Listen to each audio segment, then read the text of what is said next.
purpose of Safety Links is to provide the public with general safety-related information covering the home, businesses, and community with emphasis upon senior citizen-related issues, drawing upon existing programs currently being offered by federal, state, and local agencies. A broad-based, multifaceted array of subjects will be covered.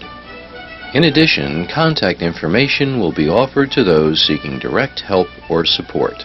And now, on with today's topic.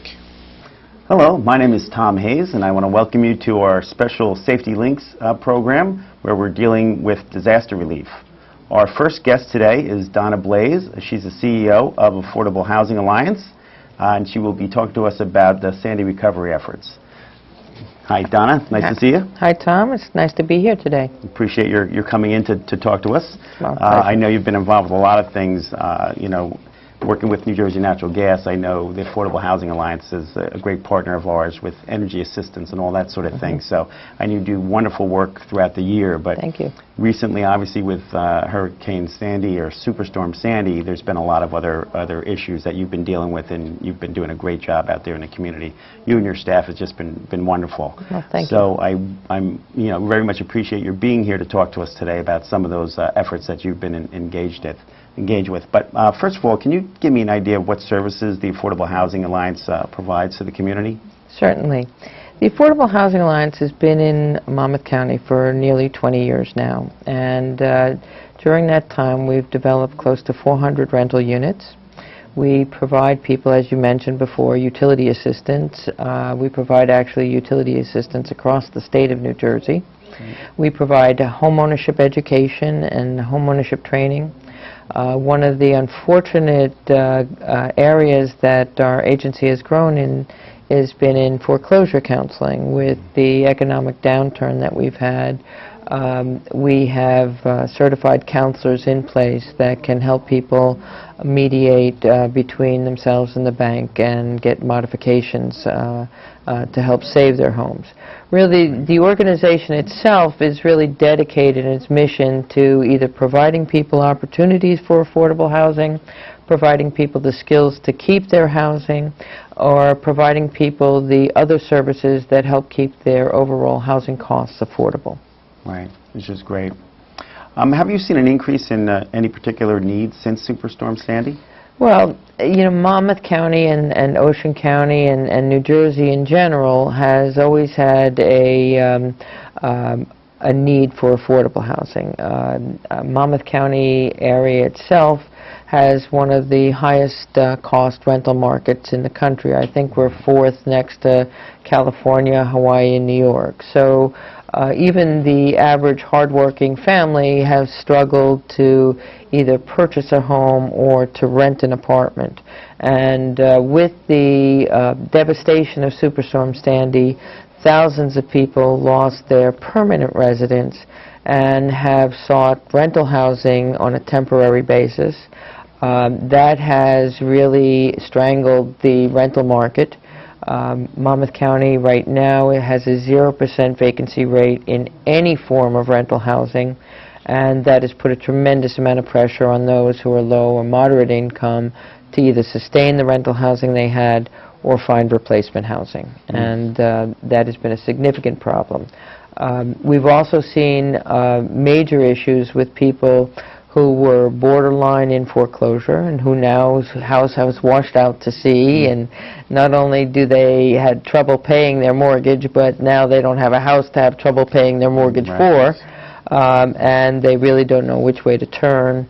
That has compounded their reimbursement by their insurance companies, and so we have lots of people who are struggling to deal with those kinds of unique circumstances that the storm created. Right. Now, serving on the Monmouth County Long-Term Recovery Group with yourself, I know there's a lot of efforts that are being put forth from a lot of different organizations and agencies, and I know you, again, your group is always doing a wonderful job. With these issues that you're talking about, what types of programs or what kind of aid or assistance do you find that the Alliance is able to give these folks? Well, we were very fortunate to be the recipient of one of the largest Robin Hood Fund donations to the Affordable Housing Alliance. And with that money, We constructed 17 manufactured homes on our manufactured home park that's adjacent to the Eatontown Mall. We've been able to provide temporary or permanent, depending upon what the individual family's needs are, housing in a very timely way with those funds. In addition, we've been providing security deposit assistance to families seeking to replace the rental housing that they may have. We have assistance for people who have lost particular items in their household not covered by insurance. So if someone lost a washer and dryer and, you know, could use a replacement of that, or it could be as simple as towels and sheets and pillowcases, you know. Many people had their whole household wiped out, and the resources they had to replace it might be nominal compared to their losses. So we have that available as well. In addition, we have a specialist housing counseling case manager who can help people who have unique foreclosure issues or payment issues related to their mortgage that they could use assistance with. And through our NeighborWorks funding, we've been able to implement a share-a-home program where people who might have extra space in their home could lease or share, or for services, that space to people displaced by Sandy. Wow, that's excellent. It's obviously a lot that you do over and above what you normally would do in your day-to-day activities as an agency. So, and again, seeing you, you know, in action at all these meetings and knowing how much you're doing in the community, I just do want to say it's wonderful, and you and your team does a great job. When it comes to the community out there, are there certain things that the community can help you with? Are there needs that they can help fulfill, or information they can share, you know, and help you get the word out there to others? Well, you know, this is a great opportunity to be able to do that. One of the things as a nonprofit, we always think everybody knows about us, and we work with people who know about us, but the general population doesn't know the many resources that are out there, and we find that many people are always deferring their own needs to the needs of others, not thinking that, you know, they're qualified. So what we strongly suggest is that if anyone knows anyone that's struggling because of Sandy, to contact their office. If we can't provide them help, then we, as part of the long-term recovery group and as part of a, you know, primary member in the human service programs throughout New Jersey, can access the services that they need.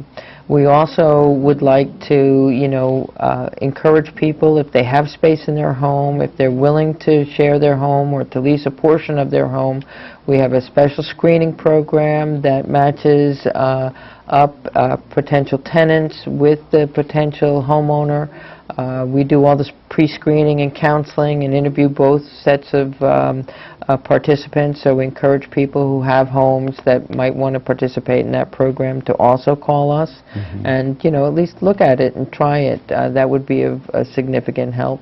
And if there are resources, you know, donations or contributions, you know, furnishings, things like that, that are in good shape that other people may have, then we're trying to link those that need it with those that have it. Right, which is great. Yes. So if folks did want to donate, whether it's items, or I'm sure you'll take financial donations, Right. Or do have space or whatever it might be, can you let us know how would they contact the Affordable Housing Alliance? Certainly. We have a number of different ways that people can contact the Affordable Housing Alliance. Our primary phone number is 732-389-2958.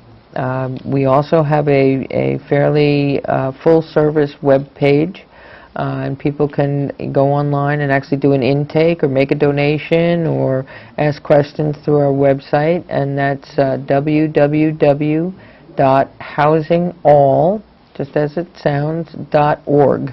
Okay. And that's another good way. If people are looking for utility assistance, we have a separate office for utility assistance, and that can be reached at our phone number, our utility main phone number, which is 732-389-2204.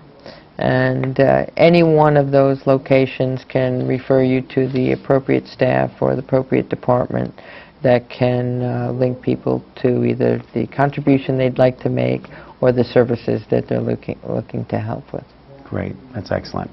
Now, again, having worked with your agency for many years to New Jersey Natural Gas, and you know, and with the affordable housing that you're building and all that sort of thing, knowing that you do so many wonderful things, but with the Superstorm Sandy, obviously there's been a lot of need out there. But there's certain areas of the county that have gotten hit the hardest. Do you have some of those areas that you could mention that you think are still in probably the worst shape at this point? Certainly. If you start in the Union Beach and the Cliffwood area, where they had you know, significant numbers of homes completely wiped out. Right. You have the Keansburg and Port Monmouth, Highlands, all along that coast as you get to Sandy Hook. Those are the groups that are in significant need. As a matter of fact, we're hosting a volunteer day on June 5th. We're encouraging all volunteers who'd like to come to help rebuild and help with debris removal in Union Beach. So that's another way people can help. It's an organized volunteer effort. We're working directly with the Union Beach volunteer coordinator. Gotcha. We'll be providing food and music so people can help to music. And so all of those areas need help, but we're trying to make an effort. Our own staff are going to be coordinating. That's great. Volunteer. If folks wanted to find out, because that program might be passed by the time this show airs, but Okay. are there, I guess if there were other events that you were doing, they can check your website, right? Absolutely. And find out what's going on in the near future or whatever at that time, right? Right. They can check Okay. our website, and the Long-Term Recovery Group has a website of other volunteer efforts that people could participate in as well. Right, which is great. You know, it's nice. I know there's a lot of folks out there, especially at the beginning. Everybody wanted to help with everything, and it was hard. And the Long-Term Recovery Group has a job, you know, and it's a difficult job, trying to restrain all that desire and trying to match it with reasonableness and trying to get all these things logically put together to be able to go out there to respond to the community needs. But I know in the meantime, all the different organizations like your own, the Affordable Housing Alliance, has been constantly working with folks and helping them, which I think is terrific and very important. Now, how large is your staff? Right now we have over 50 staff, but that's complemented by at least 15 volunteers. We also work with the National Council on Aging and provide training opportunities for people through the National Council on Aging. We work with all the colleges and have active interns participating in our program, and we have people who just volunteer their time, and all of those different positions allow us to serve a much broader audience than we would with just our paid staff. So. Right. That's another area people might be interested in helping out and seeing how all of the systems kind of work together. That's great. And I know you have a board. In fact, one of our employees from the gas company, Kathy Kerr, serves on your board of directors. That's correct. How large is your board? We have 17 board members. Okay. Approximately, I think, 12 of them have been with us for over 15 years. Nice. So, and that's a very unusual thing, but they've contributed a tremendous amount to our success and our orientation, I believe, in this community. That's great. Well, it's a testament to how great an organization it is if people want to stay and stick with it, right? So that's really great. That goes to how much they get paid, I can tell you that. Yeah, right. And again, if folks wanted to check the website, can you tell us that website again? Sure. It's housingall.org. Okay. And they can do an intake, they can make donations, they can see all of our different services, they can profile our houses, they could even offer their home, part of the Share a Home program. It allows all of those types of activities to take place. Great. Well, again, I want to thank you for being with us today, and I really appreciate all the work you've been doing with all the Sandy recovery. It's really important, and again, you guys take it very seriously and do an excellent job, and no matter what. So thank you again, and we appreciate it. Thank you, Tom. Thank you for allowing us to be here and sharing this information with the general public. Great.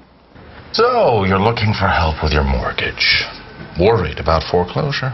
We can help you keep your house. All we ask for in return is that you submit to our plans for galactic domination.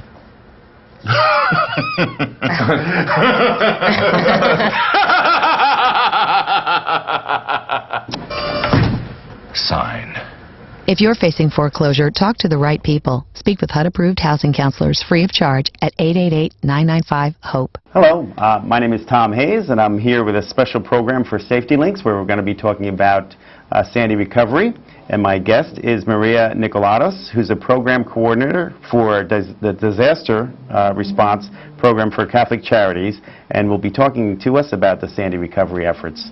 Welcome. Thank you. Appreciate your being here, Maria. Thank you. You guys, I know Catholic Charities has always been very involved in the community and in many, many ways for many, many years. And certainly working on the long-term recovery group with yourself and others. I just see all the great work that your organization does. And I want to thank you personally for being involved and really doing all the work and all the input that you provide for the group, which is terrific. Thank you. Thank you very much. So I was going to ask you some questions about some of the different types of work that you've been doing. So how and when did Catholic Charities disaster response actually begin? Well, we actually began in the direct result of the 9/11 terrorist attacks in New York. Gotcha. So what had happened was we started with the first phase of counseling. So when we went in as counselors, and then shortly thereafter we developed the program because we realized what a need it was. So we hit the ground running as first responders on a mental health aspect, and haven't stopped since. Wow. I remember, I think you had a location at Brookdale Community College, if I'm not mistaken. We did, right? the Resource Center. Yep. Yeah, we did the Resource Center there. You guys did great work with that, certainly. A lot of families, a lot of families. And what are some of the other disasters this program has helped with other than that? Well, we've helped with a lot of local flooding and disasters locally, but we've also been sent out for mutual aid to the Gulf Coast. We were in Louisiana, we were in Arkansas and Texas and all across the country, assisting in developing and implementing disaster programs for our partners across the state. Wow. To do that. So we've been very involved from day one. Like I said, starting with September 11th, we had over 350 families that were bussed in for the events of Katrina. So we had to work with them even locally, in addition to going out and doing mutual aid. Right. Wow, that must have been difficult. It was difficult because they're coming from a completely different climate, Right. completely different culture, Yep. with nothing except what they were wearing, and in some cases they didn't even have shoes. And I would think from that culture to this particular area of the country has got to be pretty Major unnerving shock. for folks. Major shock. Reality They say check. we're like fast moving, or always getting things done around here or whatever. Right. It seems like life is a little bit slower paced down in the south, right? It is slower paced, and it's very the way that they live in parishes. Where here we consider them towns, so even the logistics behind communicating the different needs and the resources there was a communication barrier there just in that regard alone. Right. So it was interesting, That but is interesting. it was definitely a learning experience, and we did some great work doing that. So That's great. Yeah, you guys do wonderful work. What kinds of services and help does the disaster response offer? well, our primary goal is advocacy and case management, and what that basically means is we try to do an assessment of what the client's needs are, the household that's affected, and based on those needs we try to match them to resources, and in some instances we make internal referrals outside of the state grant to our Catholic Charities for some direct financial assistance. In addition to that, we do offer free counseling services, and we try to meet other basic needs as well. So in some instances it might be someone that had a damaged vehicle that can't get back and forth to work or to doctor's appointments that are necessary. Right. We'll try to assist in that aspect as well. So we're kind of a one-stop. That's great. Yeah. That is great. How is Catholic Charities disaster response helping those impacted by Hurricane Sandy? We're offering the same services specifically to those individuals that have been impacted by Sandy. So currently we have over 2,000 open cases across the state. We were awarded the state grant with Catholic Charities, and I'm managing the state grant. So conservatively speaking, we have over 200, almost 2,500 cases that are currently open. We do have feet on the ground. We've been able to implement assistance with construction analysts that we've hired under the grant. Okay. So individuals that have a rebuild need, we partner up with our constructions analysts as well as the disaster case manager to meet the homeowner at their homes to do another assessment to make sure that they're not being swindled in one way or another, or that they're spending the money that they have received through either FEMA or their insurance companies or whatever funding that they've received, so that it's spent appropriately in a way that won't set them into a deeper hole of financial struggles. So we're partnering in many different ways, as well as with the community partners in that regard. Right. You just mentioned financial. So are you giving financial assistance to these victims of Hurricane Sandy as well? We are, but it's done by case, and it depends on the prioritization. The program right now, because we are not fully staffed, we're close, based on the state program grant that we received. But the need is so great that even when we are fully staffed, there is going to be a prioritization, and there may be a waiting list of some sort. Okay. So people with housing, that imminent homelessness, they take top priority over some of the other needs that they might be impacted by. It's not that they're putting on a waiting list and left there to kind of like cobwebs drawing on them, but we do try to meet the needs based on that priority, and if it is someone that has a lesser priority, we try to match them by information and referrals to outside agencies. Gotcha. Now, unlike the Red Cross and FEMA that are right there as a disaster happens, Catholic Charities is really there for the long term, right? So we are. When we talk about this long-term recovery and all that, can you give me a little idea of what that means for the long haul? Sure. The best way that I can probably describe that is there's a typical phases to disaster, and the initial is the pre-disaster, where you're hearing the warnings, you're hearing the threats, and then the impact hits. So that's the pre-disaster zone. And then you go into the heroic stage, and the heroic stage is when everybody comes out and they're helping neighbor to neighbor, family to family. It's like the village coming to help everybody out. Donations start filling in. Then you get into the disillusionment stage. Disillusionment stage is when people start getting very frustrated and they don't know what to do. They've been overwhelmed. People that haven't come forward to apply for assistance with FEMA or any other organizations, that's usually the time frame that they come out. Now, this whole disaster aspect of the typical phases of disaster can range, depending on scope, anywhere from 1 to 3 years to as many as 5 to 8 years. As we've seen with Katrina, there's still devastation there and rebuild that needs to be done. So long-term recovery is truly holding that person's hand through their recovery for at least the first year to 18 months, and thereon, depending on the funding that's available, to continue the work. Wow. Gotcha. Yeah. How long do you expect the long-term recovery process to take from the impact of Hurricane Sandy? I would say a minimum of about 18 months. Okay. Because we're not even near the rebuild stage. Right. That's going to be closer to a year, year and a half before that can even start, between the flood mapping and the funding and the CDBG money, which is the block grant money. So I'm looking at rebuild not even beginning until closer to just after the 1-year anniversary. Right. And then from that point on, we have so much devastation and rebuild that's necessary. That could go on for 5, 6, 7, 8 or higher years. So right. It all depends on funding and what the needs are and how much assistance we could get in and refocus on Sandy. Right. Yeah. So I know after Katrina, there's still areas that are still being helped down there. And that right? happened in 2005. Yeah, right. So that's a long It's a long haul. And there's in some instances there's a reality that individuals need to look into to find out, is it something that they should be rebuilding, or is it something that realistically they need to walk away from? Right. That's a hard pill to swallow. Yeah, right. And I have heard some talk about if folks need to leave their areas, the state is willing to maybe come in and help maybe purchase a property and all that. I don't know if that's finalized yet or not, but I know I've seen some of those things. Yeah, Governor Christie made an announcement, I believe it was 2 days ago. However, it's for neighborhoods. So they won't come in, the state won't come in and purchase one individual home.